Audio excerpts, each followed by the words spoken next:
Hi hello ನಮಸ್ಕಾರ ವೀಕ್ಷಕರೇ, ನಾನು ನಿಮ್ಮ ಪ್ರೀತಿಯ ಡಾಕ್ಟರ್ ಸಂಹಿತಾ ಉಪಾಧ್ಯಾಯ. ಎಲ್ಲರೂ ಕ್ಷೇಮವಾಗಿದ್ದೀರಾ, ಆರೋಗ್ಯವಾಗಿದ್ದೀರಾ ಎಂದು ಭಾವಿಸ್ತೇನೆ ವೀಕ್ಷಕರೇ. ಸೊ ಹಾಗಿದ್ರೆ ಸ್ನೇಹಿತರೆ, ಇವತ್ತಿನ ಒಂದು ವಿಡಿಯೋ ಅಂದರೆ ಅದು ಕಂಪ್ಲೀಟ್ ಆಗಿ ಈ ಒಂದು ಸರ್ಕಾರದ ಯೋಜನೆ ಬಗ್ಗೆ. ಓಕೆನಾ. ಸೊ ಇದು ಕಾರ್ಮಿಕರಿಗೆ ಒಂದು ಬಂಪರ್ ಗಿಫ್ಟ್ ಅಂತಲೇ ಹೇಳ್ಬೋದು. ಅದ್ರ ಬಗ್ಗೆ ಈ ಒಂದು ವಿಡಿಯೋದಲ್ಲಿ ಕಂಪ್ಲೀಟಾಗಿ ಮಾತಾಡ್ತೇನೆ. ಸೊ ಯಾರು ಕೂಡ ಮಿಸ್ ಮಾಡಬೇಡಿ ಈ ಒಂದು ವಿಡಿಯೋನ. ನೀವು ಕಾರ್ಮಿಕರಾಗಿದ್ದರೆ, ದುಡಿಯುವ ಡೈಲಿ ಕೂಲಿ ಕಾರ್ಮಿಕರಾಗಿದ್ದರೆ ನಿಜವಾಗ್ಲೂ ನೀವು ಈ ಒಂದು ವಿಡಿಯೋನ ನೋಡಲೇಬೇಕು ಅಂತ ಹೇಳ್ತೇನೆ. ಓಕೆನಾ. ಸೊ ಈ ಒಂದು ವಿಡಿಯೋನ ಕಂಪ್ಲೀಟಾಗಿ ನೋಡಿ ಅಂತ ಹೇಳ್ತೇನೆ. ಸೊ ರಾಜ್ಯ ಸರ್ಕಾರದ ಕಾರ್ಮಿಕ ಕಲ್ಯಾಣ ಮಂಡಳಿಯಿಂದ ಕಾರ್ಮಿಕರಿಗೆ ಒಂದು ಬಂಪರ್ ಗಿಫ್ಟ್ ಇದೆ. ಸೊ ಅದೇನಪ್ಪ ಅಂತ ಈ ಒಂದು ವಿಡಿಯೋದಲ್ಲಿ ಕಂಪ್ಲೀಟಾಗಿ ಮಾತಾಡ್ತೇನೆ. ಸೊ ನೀವೇನು ಮಾಡಬೇಕು, ತಪ್ಪದೆ ಈ ಒಂದು ವಿಡಿಯೋನ ಕೊನೆ ತನಕ ಮಿಸ್ ಮಾಡದೆ ನೋಡಿ ಅಂತ ಹೇಳ್ತೇನೆ. ಸೊ ಅದಕ್ಕಿಂತ ಮುಂಚೆ ನೀವಿನ್ನೂ ಕೂಡ ನನ್ನ ಚಾನಲ್ಗೆ ಸಬ್ಸ್ಕ್ರೈಬ್ ಆಗದೆ ನೋಡ್ತಾ ಇದ್ದೀರಾ, ಹಾಗಿದ್ರೆ ಪ್ಲೀಸ್ ಸಬ್ಸ್ಕ್ರೈಬ್ ಆಗಿ, ಲೈಕ್ ಮಾಡಿ, ಹಾಗೆ ಸಪೋರ್ಟ್ ಕೂಡ ಮಾಡಿ ಅಂತ ಹೇಳ್ತೇನೆ. ಸೊ ವೀಕ್ಷಕರೇ, ರಾಜ್ಯ ಸರ್ಕಾರದ ಕಾರ್ಮಿಕ ಕಲ್ಯಾಣ ಮಂಡಳಿಯಿಂದ ಕಾರ್ಮಿಕರಿಗೆ ಬಂಪರ್ ಗಿಫ್ಟ್ ಒಂದು ಬಂದಿದೆ. ಸೊ ಅದೇನಪ್ಪ ಅಂತ ಈ ಒಂದು ವಿಡಿಯೋದಲ್ಲಿ ಹೇಳ್ತೇನೆ.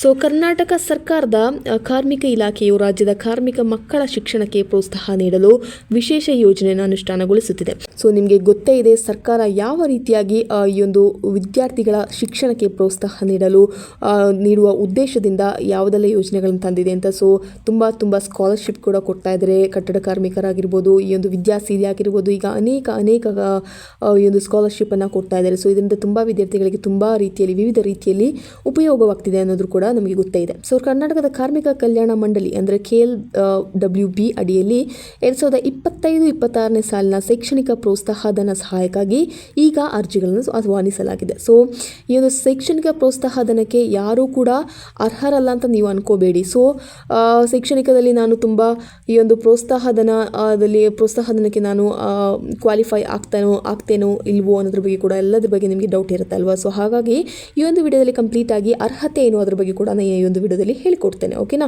ಸೊ ನೀವು ಈ ಒಂದು ವಿಡಿಯೋನ ತಪ್ಪದೇ ನೋಡಬೇಕಾಗುತ್ತೆ. ಸೊ ಈ ಒಂದು ಯೋಜನೆಯಡಿ ಸಂಘಟಿತ ಕಾರ್ಮಿಕ ಮಕ್ಕಳಿಗೆ ಪ್ರೌಢಶಾಲಾ ಮತ್ತು ಉನ್ನತ ಶಿಕ್ಷಣದ ವೆಚ್ಚಗಳಿಗೆ ಆರ್ಥಿಕ ಸಹಾಯವನ್ನು ನೀಡುವ ಉದ್ದೇಶದಿಂದ ಈ ಯೋಜನೆಯನ್ನು ಸರ್ಕಾರ ತಂದಿದೆ ಅಲ್ವಾ. ಸೊ ಈ ಒಂದು ಯೋಜನೆಯಿಂದ ತುಂಬ ಮಕ್ಕಳಿಗೆ ಉಪಯೋಗವಾಗಲಿದೆ ಅಂತ ನಾನು ಹೇಳ್ತಾ ಇದ್ದೇನೆ. ಸೊ ಯಾರಿಗೆ ಈ ಒಂದು ಅರ್ಜಿಯನ್ನು ಸಲ್ಲಿಸಬಹುದು ಅನ್ನೋದ್ರ ಬಗ್ಗೆ ಕೂಡ ಈ ಒಂದು ವಿಡಿಯೋದಲ್ಲಿ ಹೇಳ್ತೇನೆ. ಹೇಗೆ ನಿಮಗೆ ಈ ಒಂದು ಅರ್ಜಿಯನ್ನು ಸಲ್ಲಿಸಬಹುದು, ಯಾರಿಗೆ ಸಲ್ಲಿಸಬಹುದು, ಹಾಗೆ ವೇತನ ಮಿತಿ ಏನು, ಮಕ್ಕಳ ಸಂಖ್ಯೆ ಹೇಗಿರಬೇಕು ಅನ್ನೋದ್ರ ಬಗ್ಗೆ ಕೂಡ ಈ ಒಂದು ವಿಡಿಯೋದಲ್ಲಿ ಹೇಳ್ತೇನೆ. ಸೊ ಈ ಒಂದು ಯೋಜನೆ ಒಂದು ಒಳ್ಳೆಯ ಉದ್ದೇಶವನ್ನು ಹೊಂದಿದೆ. ಹಾಗಾಗಿ ಯಾರಿಗೆ ಈ ಒಂದು ಅರ್ಜಿಯನ್ನು ಸಲ್ಲಿಸುವ ಅರ್ಹತೆ ಇದೆ ಅದರ ಬಗ್ಗೆ ಈ ಒಂದು ವಿಡಿಯೋದಲ್ಲಿ ಹೇಳ್ತೇನೆ. ಓಕೆನಾ. ಸೊ ಶಿಕ್ಷಣ ಮಾನದಂಡ. ಸೊ ಫಸ್ಟ್ ಆಫ್ ಆಲ್ ಶಿಕ್ಷಣ ಮಾನದಂಡವಿರಬೇಕು. ಅಂದರೆ ಪ್ರೌಢಶಾಲಾ 10ನೇ ತರಗತಿ ನಂತರದ ಯಾವುದೇ ಶಿಕ್ಷಣ ಹಂತದಲ್ಲಿರುವ ವಿದ್ಯಾರ್ಥಿಗಳು. ಓಕೆನಾ. ಸೊ 10ನೇ ತರಗತಿ ಮೇಲ್ಪಟ್ಟಿರಬೇಕು. ಓಕೆನಾ. ಸೊ ನೀವು ಈ ಒಂದು ಅರ್ಜಿಯನ್ನು ಸಲ್ಲಿಸಬೇಕು ಅಂತ ಹೇಳಿದ್ರೆ ನೀವು 10ನೇ ತರಗತಿ ಮೇಲ್ಪಟ್ಟವರಾಗಿರಬೇಕು. ಅಂದರೆ PUC, ಡಿಪ್ಲೊಮಾ, ಡಿಗ್ರಿ, ಇಂಜಿನಿಯರಿಂಗ್, ವೈದ್ಯಕೀಯ, ಸ್ನಾತಕೋತ್ತರ ಆಗಿರಬೇಕು. ಓಕೆನಾ. ಸೊ ಇದ್ರ ಮೇಲೆ ಮೇಲ್ಪಟ್ಟವರಾಗಿರಬೇಕು. ಓಕೆನಾ. ಇನ್ನು ಹಿಂದಿನ ವರ್ಷದ ಪರೀಕ್ಷೆಯಲ್ಲಿ ಸಾಮಾನ್ಯ ವರ್ಗದವರು 50% ಅಂದರೆ 50% ಮತ್ತು ಪರಿಶಿಷ್ಟ ಜಾತಿ ಪರಿಶಿಷ್ಟ ಪಂಗಡದವರು 45% ಅಂಕಗಳನ್ನು ಪಡೆದಿರಬೇಕು. ಅಂದರೆ ನಿಮ್ಮ ಈ ಒಂದು ಪರ್ಸೆಂಟೇಜ್ ಅಂದರೆ ವಾರ್ಷಿಕ ಪರ್ಸೆಂಟೇಜ್ 50% ಅಥವಾ 45%ಗಿಂತ ನಿಮ್ಮ ಈ ಒಂದು ಪರ್ಸೆಂಟೇಜ್ ಜಾಸ್ತಿ ಇರಬೇಕು. ಓಕೆನಾ. ಸೊ ಪರಿಶಿಷ್ಟ ಜಾತಿ ಅಂದರೆ SC/STಗಳಿಗೆ 45%, ಹಾಗೆ ಸಾಮಾನ್ಯ ವರ್ಗದವರಿಗೆ 50% ಅಬೋವ್ ಇರಬೇಕು, ಕ್ವಾಲಿಫೈ ಆಗಿರಬೇಕು. ಓಕೆನಾ. ಸೊ ನಿಮಗೆ ಫಸ್ಟ್ ಆಫ್ ಆಲ್ ಶಿಕ್ಷಣ ಮಾನದಂಡ ಎಷ್ಟಿರಬೇಕು ಅನ್ನೋದು ಗೊತ್ತಾಗಿದೆ. ಇನ್ನು ವೇತನ ಮಿತಿ ಅಂದರೆ ನಿಮ್ಮ ವೇತನ ವಾರ್ಷಿಕ ಆದಾಯ ಎಷ್ಟಿರಬೇಕು ಅನ್ನೋದ್ರ ಬಗ್ಗೆ ಹೇಳ್ತೇನೆ. ಸೊ ಕಾರ್ಮಿಕರ ಮಾಸಿಕ ಆದಾಯ 35,000ಕ್ಕಿಂತ ಕಡಿಮೆ ಇರಬೇಕು. ಓಕೆನಾ. ಸೊ 35,000ಕ್ಕಿಂತ ಕಡಿಮೆ ಇದ್ದರೆ ಖಂಡಿತವಾಗ್ಲೂ ನೀವು ಒಂದು ಅರ್ಜಿ ಹಾಕಲು ಅರ್ಹರಾಗಿರ್ತೀರಾ. ಇನ್ನು ಮಕ್ಕಳ ಸಂಖ್ಯೆ ಹೇಗಿರಬೇಕು ಅಂದರೆ ಎಲ್ಲ ಮಕ್ಕಳಿಗೆ ನಿಮಗೆ ಒಂದು ಫಾರ್ ಎಕ್ಸಾಂಪಲ್ ಹೇಳ್ತಾ ಇದ್ದೇನೆ. ಓಕೆನಾ. ಸೊ ನಿಮಗೆ ಒಂದು 3-4 ಮಕ್ಕಳಿದ್ದಾರೆ ಅಂತ ಹೇಳಿದ್ರೆ ನಿಮಗೆ ಈ ಒಂದು ಎಲ್ರಿಗೂ ಕೂಡ ನಿಮ್ಮ ಎಲ್ಲ ಮಕ್ಕಳಿಗೂ ಈ ಒಂದು ಅರ್ಜಿ ಹಾಕಲು ಅರ್ಹತೆ ಇಲ್ಲ. ಓಕೆನಾ. ಸೊ ಪ್ರತಿ ಕಾರ್ಮಿಕನಿಗೆ ಗರಿಷ್ಠ 2 ಮಕ್ಕಳು ಮಾತ್ರ ಈ ಒಂದು ಸಹಾಯವನ್ನು ಪಡೆಯಬಹುದು. ಅಂದರೆ ಒಂದು ತಂದೆಗಿರುವ 2 ಮಕ್ಕಳಿಗೆ ಮಾತ್ರ ಈ ಒಂದು ಅರ್ಜಿಯ ಒಂದು ಸಹಾಯವನ್ನು ಪಡಿಬೋದು. ಓಕೆನಾ. ಸೊ ಅದು ಗೊತ್ತಾಗಿದೆ ನಿಮಗೆ. ಇನ್ನು ನಿಮಗೆ ಹೇಗೆ ಅರ್ಜಿಯನ್ನು ಸಲ್ಲಿಸ್ಬೋದು ಮೇಡಮ್ ಅವರೇ ಅಂತ ಕೇಳ್ಬೋದು ಅಲ್ವಾ. ಸೊ ಈ ಒಂದು ಅರ್ಜಿಯನ್ನು ಖಂಡಿತವಾಗ್ಲೂ ಹಾಕಿ, ನಿಮಗೆ ಒಳ್ಳೆಯ ಒಂದು ವಾರ್ಷಿಕ ಪ್ರೋತ್ಸಾಹಧನ ಸಿಗಲಿದೆ. ಓಕೆನಾ. ಸೊ ಇದನ್ನು ಮಿಸ್ ಮಾಡಬೇಡಿ ಅಂತ ಹೇಳ್ತೇನೆ.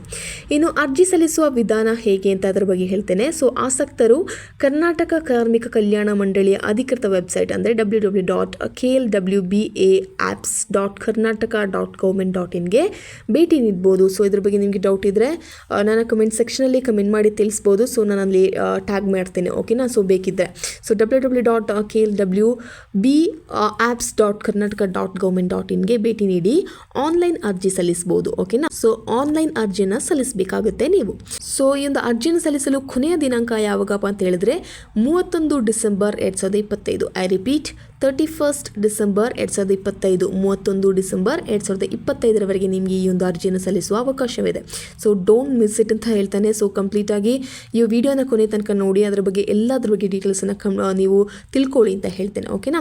ಸೊ ಈ ಒಂದು ವರ್ಷ ಪೂರ್ತಿ ನಿಮಗೆ ಒಂದು ಅರ್ಜಿ ಸಲ್ಲಿಸಲು ಅವಕಾಶವಿದೆ. ಸೊ ಕನಿಷ್ಠ ಪಕ್ಷ 5 ತಿಂಗಳವರೆಗೆ 5 ತಿಂಗಳು ಈ ಒಂದು ಜುಲೈ ಸೇರಿಸಿದ್ರೆ 6 ತಿಂಗಳು. ಸೊ ಜುಲೈ ಅರ್ಧದಲ್ಲಿದ್ದೇವೆ, ಹಾಗಾಗಿ 5 ತಿಂಗಳವರೆಗೆ ನಿಮಗಿನ್ನೂ ಅವಕಾಶವಿದೆ. ಸೊ ತಪ್ಪದೇ ನೀವು ಈ ಒಂದು ಅರ್ಜಿಯನ್ನು ಸಲ್ಲಿಸಿ ಇದಕ್ಕೆ ಅರ್ಹರಾಗಿದ್ರೆ ಅಂತ ಹೇಳ್ತೇನೆ. ಸೊ ಅರ್ಜಿಯೊಂದಿಗೆ ಅಗತ್ಯವಾದ ದಾಖಲಾತಿಗಳನ್ನು ನೀವು ಕೊಡಬೇಕಾಗುತ್ತೆ. ಸೊ ಅದು ಯಾವುದಪ್ಪ ಅಂತ ಹೇಳಿದ್ರೆ ಮಾರ್ಕ್ಶೀಟ್, ನಿಮ್ಮ ಒಂದು ಮಾರ್ಕ್ಶೀಟ್ ಏನಿದೆ ಅದು, ನೆಕ್ಸ್ಟ್ ಆದಾಯ ಪ್ರಮಾಣ ಪತ್ರ ಅಂದರೆ 35,000ಕ್ಕಿಂತ ಕಡಿಮೆ ಇರುವ ಒಂದು ಆದಾಯ ಪ್ರಮಾಣ ಪತ್ರ, ಕಾರ್ಮಿಕ ಪತ್ತೆ ದಾಖಲಾತಿ ಅಂದರೆ ಯಾವುದಾದ್ರೂ ಒಂದು ಕಾರ್ಮಿಕ ಪತ್ತೆ, ನೀವು ಕಾರ್ಮಿಕರು ಅಂತ ಗೊತ್ತಾಗ್ಲಿಕ್ಕಿರುವಂಥ ಒಂದು ದಾಖಲಾತಿಯನ್ನು ಅಪ್ಲೋಡ್ ಮಾಡಬೇಕಾಗುತ್ತೆ. ಓಕೆನಾ. ಸೊ ಈ ಒಂದು 3 ವಿಷಯಗಳು ಬೇಕಾಗುತ್ತೆ. ಇನ್ನು ಸಹಾಯಧನ ಎಷ್ಟು, ಅದ್ರ ಬಗ್ಗೆ ಈ ಒಂದು ವಿಡಿಯೋದಲ್ಲಿ ಹೇಳ್ತೇನೆ. ಸೊ ಗಮನವಿಟ್ಟು ಕೇಳಿ. ಸಹಾಯಧನದ ಪ್ರಮಾಣ ಎಷ್ಟಿರುತ್ತೆ ಅಂತ ಹೇಳಿದ್ರೆ, ಪ್ರೌಢಶಾಲಾ ವಿದ್ಯಾರ್ಥಿಗಳಿಗೆ ಅಂದರೆ 10th ಪಾಸ್ ಆದವರಿಗೆ 5,000ದಿಂದ 10,000ದವರೆಗೆ ನಿಮಗೆ ಈ ಒಂದು ಪ್ರೋತ್ಸಾಹ ಧನ ಸಿಗಲಿದೆ. So don't miss it. 5,000ದಿಂದ 10,000 ಕಡಿಮೆ ಅಮೌಂಟ್ ಅಲ್ವಾ. ಸೊ ಖಂಡಿತವಾಗ್ಲೂ ನೀವು ಹೋಗಿದ್ದಕ್ಕೆ ಒಂದು ಅಪ್ಲಿಕೇಶನ್ ಹಾಕಿ ಅಂತ ಹೇಳ್ತೇನೆ. ಇನ್ನು ಡಿಪ್ಲೊಮಾ ಡಿಗ್ರಿ ವಿದ್ಯಾರ್ಥಿಗಳಿಗೆ ಅಂದರೆ ಡಿಪ್ಲೊಮಾ ಅಥವಾ ಡಿಗ್ರಿಯನ್ನು ಪಾಸ್ ಆಗಿದವರಿಗೆ ಆದರೆ 10,000ದಿಂದ 15,000ದವರೆಗೆ ಸಿಗಲಿದೆ ಈ ಒಂದು ಅಮೌಂಟ್. ಓಕೆನಾ. ಇನ್ನು ಇಂಜಿನಿಯರಿಂಗ್ ಅಥವಾ ವೈದ್ಯಕೀಯ ವಿದ್ಯಾರ್ಥಿಗಳಿಗೆ 20,000ದಿಂದ 25,000ವರೆಗೆ ಈ ಒಂದು ಸಹಾಯಧನ ಪ್ರೋತ್ಸಾಹ ಧನ ನಿಮಗೆ ಸಿಗಲಿದೆ. ಓಕೆನಾ. ಇನ್ನು ಹೆಚ್ಚಿನ ಮಾಹಿತಿ ನಿಮಗೆ ಬೇಕು ಅಂತ ಹೇಳಿದ್ರೆ ಈ ಒಂದು ಅಲ್ಲೇ ನಿಮಗೆ ಈ ವೆಬ್ಸೈಟಲ್ಲೇ ನಿಮಗೆ ಇನ್ನೂ ಹೆಚ್ಚಿನ ಮಾಹಿತಿ ಬೇಕು ಅಂತ ಹೇಳಿದ್ರೆ ನಿಮಗೆ ನನ್ನ ಕಮೆಂಟ್ ಮಾಡಿ ಪರ್ಸ್ನಲ್ ಆಗಿ ಕೇಳ್ಕೋಬೋದು. ಅಥವಾ ಈ ಒಂದು ಕರ್ನಾಟಕ ಕಾರ್ಮಿಕ ಕಲ್ಯಾಣ ಮಂಡಳಿ ಆ ಒಂದು ಅಡ್ರೆಸ್ನ ಕೂಡ ಕೊಡ್ತೇನೆ. ಸೊ ಕಾರ್ಮಿಕ ಕಲ್ಯಾಣ ಭವನ 1 and 2ನೇ ಮಹಡಿ, ಮತ್ತಿಕೆರೆ ಮುಖ್ಯ ರಸ್ತೆ, ಯಶವಂತಪುರ, ಬೆಂಗಳೂರು 560022 ಪಿನ್ ಕೋಡ್. ಓಕೆನಾ. ಸೊ ಈ ಒಂದು ಅಡ್ರೆಸ್ ಕೂಡ ಕೊಟ್ಟಿದ್ದೇನೆ. ಇನ್ನು ದೂರವಾಣಿ ಸಂಖ್ಯೆ ಕೂಡ ಬೇಕು ಅಂತ ಹೇಳಿದ್ರೆ ನಿಮಗೆ ಟೆಲಿಫೋನ್ ನಂಬರ್ನ ಕೊಡ್ತೇನೆ. ಸೊ 08023475188. I repeat 08023475188. ಓಕೆನಾ. ಇದು ಟೆಲಿಫೋನ್ ನಂಬರ್. ಇನ್ನು ಮೊಬೈಲ್ ನಂಬರ್ ಕೂಡ ಕೊಡ್ತೇನೆ. ಸೊ ಅದಕ್ಕೆ ಕೂಡ ನಿಮಗೆ ಕಾಲ್ ಮಾಡಿ ಇದ್ರ ಬಗ್ಗೆ ಇನ್ನೂ ಕೂಡ ಈ ಒಂದು ಮಾಹಿತಿಯನ್ನು ಕಲೆಕ್ಟ್ ಮಾಡ್ಕೋಬೋದು. ಸೊ 8277291175. I repeat 8277291175. ಇನ್ನೊಂದು ನಂಬರ್ನ ಕೂಡ ಹೇಳ್ತೇನೆ. ಸೊ ನಿಮಗೆ ಇದಕ್ಕೆಲ್ಲಾದರೂ ಸಿಗಲಿಲ್ಲ ಅಂತ ಹೇಳಿದ್ರೆ ಅದಕ್ಕೂ ಕೂಡ ಕಾಲ್ ಮಾಡಿ ಕೇಳ್ಬೋದು. ಸೊ ಇನ್ನೊಂದು ನಂಬರ್ 8277120505. I repeat 8277120505. ಸೊ ಇದಕ್ಕೆ ನಿಮಗೆ ಕಾಲ್ ಮಾಡಿ ಕೂಡ ಕೇಳ್ಕೋಬೋದು ಅಂತ ಹೇಳ್ತೇನೆ. ಸೊ ಇನ್ನೂ ಕೂಡ ಒಂದು ಇಂಪಾರ್ಟೆಂಟ್ ಆದಂಥ ಮಾಹಿತಿ ಕೊನೆಯದಾಗಿ ಸೂಚನೆಗಳೇನಪ್ಪ ಅಂತ ಹೇಳಿದ್ರೆ, ನೀವು ಇದಕ್ಕೆ ಈ ಒಂದು ಮೇಯ್ನ್ ಆಗಿರುವ ಸೂಚನೆಗಳನ್ನ ನೀವು ಕೇಳ್ಕೊಳ್ಳಿ. ಸೊ ಅರ್ಜಿ ಸಲ್ಲಿಸಲು ಮೊದಲು ಎಲ್ಲ ದಾಖಲಾತಿಗಳನ್ನು ನೀವು ಸಿದ್ಧಪಡಿಸ್ಕೊಳ್ಬೇಕಾಗುತ್ತೆ. ಇನ್ನು ಅರ್ಜಿಯನ್ನು ಕಳುಹಿಸಿದ ನಂತರ ಪ್ರಿಂಟ್ ತೆಗೆದು ಸುರಕ್ಷಿತವಾಗಿಡಿ ಅದನ್ನು ಕೂಡ.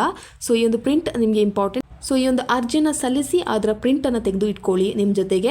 ಇನ್ನು ತಪ್ಪಾದ ಮಾಹಿತಿ ಎಲ್ಲಾದರೂ ನೀವು ನೀಡಿದರೆ ಸಹಾಯಧನ ನಿಮ್ಮದು ರದ್ದಾಗುತ್ತೆ. ಓಕೆನಾ. ಸೊ ಈ ಒಂದು ಮಾಹಿತಿಗಳನ್ನ, ಈ ಒಂದು ಸೂಚನೆಗಳನ್ನ ಗಮನದಲ್ಲಿ ಇಟ್ಕೊಳ್ಳಿ. ಅರ್ಜಿ ಸಲ್ಲಿಸಲು ಮೊದಲು ಎಲ್ಲ ದಾಖಲಾತಿಗಳನ್ನು ನೀವು ಸಿದ್ಧಪಡಿಸ್ಕೊಳ್ಬೇಕಾಗುತ್ತೆ. ಇನ್ನು ಅರ್ಜಿಯನ್ನು ಕಳಿಸಿದ ನಂತರ ಪ್ರಿಂಟ್ ಕೂಡ ನೀವು ತೆಗೆದು ಇಟ್ಕೊಳ್ಳಿ, ತಪ್ಪದೇ ಮರೆಯದಿರಿ.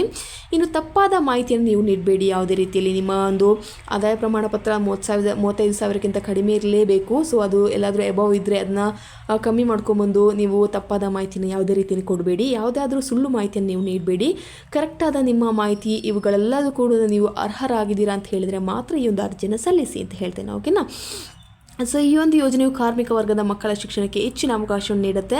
ಆದ್ದರಿಂದ ಅರ್ಹತೆ ಹೊಂದಿರುವ ಎಲ್ಲ ವಿದ್ಯಾರ್ಥಿಗಳು ಈ ಒಂದು ಅರ್ಜಿಯನ್ನು ಸಲ್ಲಿಸಿ ಈ ಸಹಾಯವನ್ನು ಪಡೆದುಕೊಳ್ಬೇಕು ಅಂತ ನಾನು ಕೂಡ ಹೇಳ್ತೇನೆ. ಓಕೆನಾ.